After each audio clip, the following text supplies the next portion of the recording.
I think a lot of us has faced some kind of childhood trauma or some kind of things that we can't forget from our childhood. Whether it be some kind of PTSD, or maybe it was our parents or abusive teachers, or just generally growing up in a war-torn country. But what we don't realize is that these traumas lie deep in our neurological state and neurological pathway. That when we go into our teenage years, our adult life, or even in your 70s, 80s, 90s, we still are deeply affected by these kind of pathways that we built up when we were younger.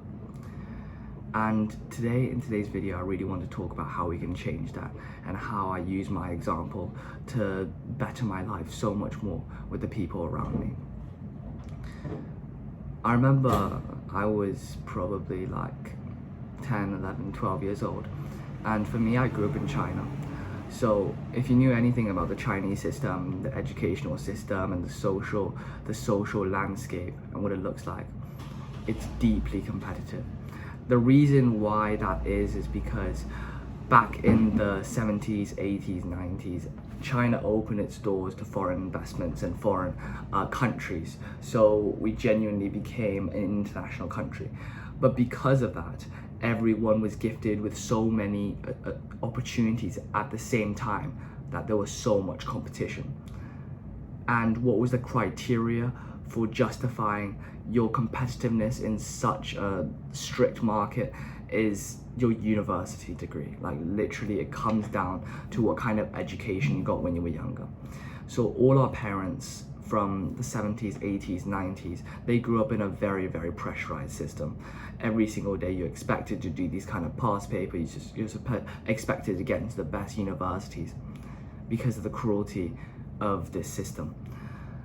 However, a lot of the times they don't realize this, but they forcefully impose these kind of pressures and restrictions on all of us as well.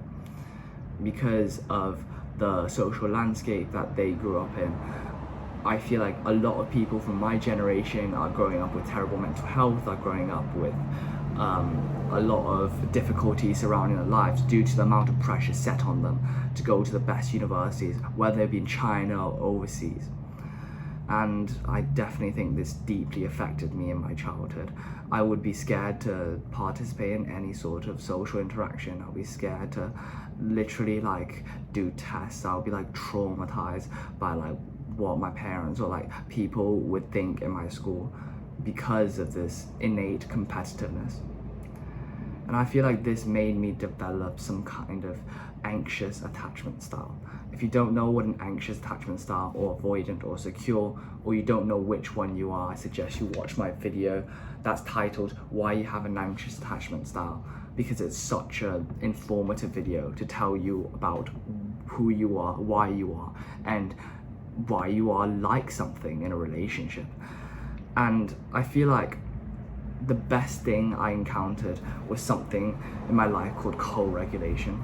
I came to England right when I was 13, and what I found that's beautiful about over here is that people are not just superficial. I feel like a lot of the times back in my home country, people would be superficial because they would be having this kind of competitiveness underneath the facade, right? They'll be like, oh, I'm actually competing against you, I can't actually talk to you, and we're like genuinely like enemies if you think about this. But the beautiful thing about over here is that a lot of people practiced what you call in like the biological term as co-regulation. Co-regulation basically means that your dependency on another person and the ability to show you love back. I feel like with a lot of my friends in like England, they've helped me like conquer this because I would be able to tell them like some kind of stories when I was younger, and the thing that they would do is that they would feel calm, right? They would listen to the story and they would have this sense of calmness around them, this kind of aura, and they would be like talking to me about how I can change this, how I can like adapt my life.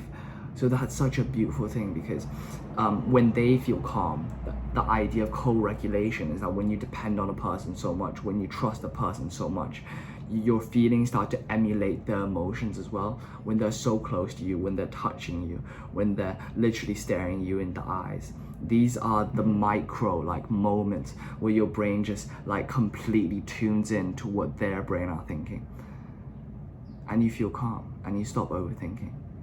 It's the same thing when you apply the relationships. I used to overthink a lot when I come to like meeting girls and everything, but I think the main thing is to realize that once you meet that person, once you meet that girl who can help you stop overthinking, she's not the object of your overthinking. Rather, she is the partner that helps you conquer your fear and helps you like literally like tune down your like anxious nervous system.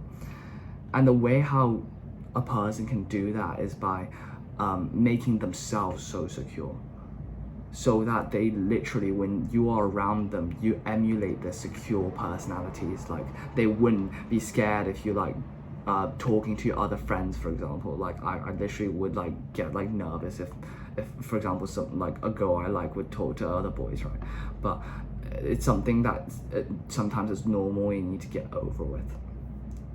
And when she is so secure and she makes sure that you feel her love all the time, and she makes sure that you understand that she's always going to be there for you, I think that's like literally one of the most core things in a relationship, this kind of co-regulation that would shape your adulthood or like teenage life. And I realized that there's also a term in like neurobiology called neuroplasticity. It basically means that our neural networks from our childhood, even though scientists used to think that they could never change, could actually be slowly altered by the people you hold around you. So that's why every like entrepreneur, every like successful person talk about the quote, you are the average of the 5 people you spend most time with, because you genuinely are. Their values shape your values, their feelings shape your feelings, their security makes you more secure yourself. And I just want to end this video with like this really deep quote that I heard from Hamza. He spoke on this video about like why he has an anxious attachment style, and I felt like I so relate to that. You could check out Hamza's YouTube channel, it's one of the best out there. And he said, the single greatest thing for a person with an anxious attachment style is to find someone who loves you so much, so relentlessly, so fearlessly, and so compassionately that their lives penetrate through your anxious nervous system, that they would see you in your anxious state, your hyperdrive, neurotic state, and they love you so much that they would still come up to you, that they would still embrace you, that they would still make you feel warm and loved and secure. And this person, who's secure in their own way, predictable in a beautiful way, would continuously keep coming back to you every single time you need it. They don't need to say anything. Just the way they hold you, they look at you, they talk to you, will just calm down your anxious nervous system. This is what we need. We need that person who can embrace us, who can look at us in the eyes, who can feel our hand and be like, yo, it's no big deal. I'm here for you. I hope you find that person, because co-regulation is the key to everything that we experience, every stressful situation. It's the beauty of having friends. Thanks so much. Love you.